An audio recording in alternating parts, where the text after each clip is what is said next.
Mereka memanggil kita generasi emas. Bonus demografi. Masa depan cerah. Aku tumbuh dengan berita-berita tentang pencapaian jalur MRT baru dan gedung pencakar langit yang makin tinggi setiap tahun. Ini adalah waktu kita, kata mereka, generasi emas yang akan membawa Indonesia ke puncak. Tapi entah kenapa emas mulai terasa berat. Musiknya makin pelan, lampu meredup, dan kecemasan mulai datang.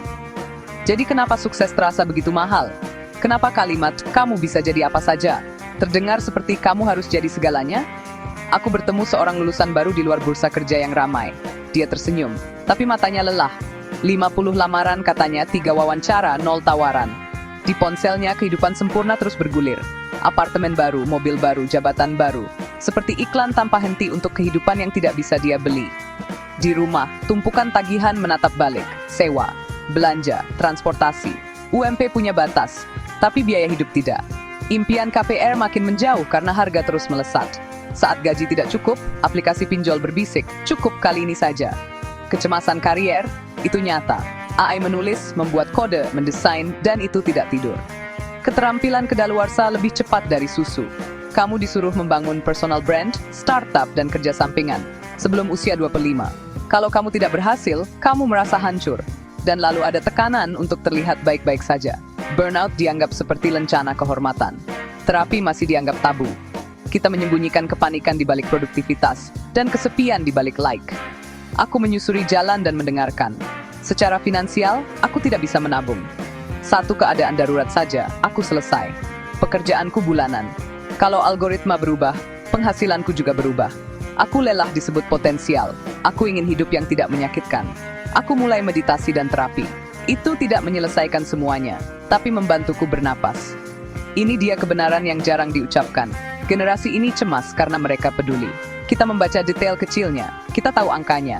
Kita melihat jurang antara janji dan kenyataan, dan kita menolak untuk berpura-pura. Jadi sekarang bagaimana? Tidak ada jalan pintas ajaib, hanya langkah-langkah jujur. Untuk uang, catat arus kas, singkirkan utang buruk, negosiasi gaji, pelajari satu keahlian yang dibutuhkan secara mendalam.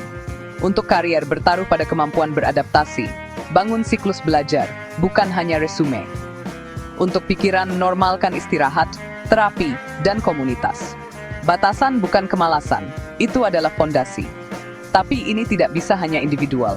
Kita butuh sistem yang sesuai dengan slogan, gaji yang adil sesuai biaya hidup, perlindungan dari pinjaman yang merugikan, program magang yang menjembatani kesenjangan keterampilan, layanan kesehatan mental yang mudah diakses. Generasi emas juga generasi kritis. Kita mengajukan pertanyaan yang lebih baik. Kita beradaptasi lebih cepat. Emas seharusnya tidak terasa seperti baju zirah yang tidak bisa kamu bawa. Seharusnya itu menjadi cahaya yang bisa kamu teruskan. Saat kota tenggelam dalam senja yang tenang, aku akan meninggalkanmu dengan ini. Sukses tidak harus menjadi harga yang kamu bayar dengan ketenanganmu. Mari kita bangun masa depan yang melindungi keduanya. Bagaimana kita mengubah kecemasan menjadi kekuatan? Beritahu aku di kolom komentar.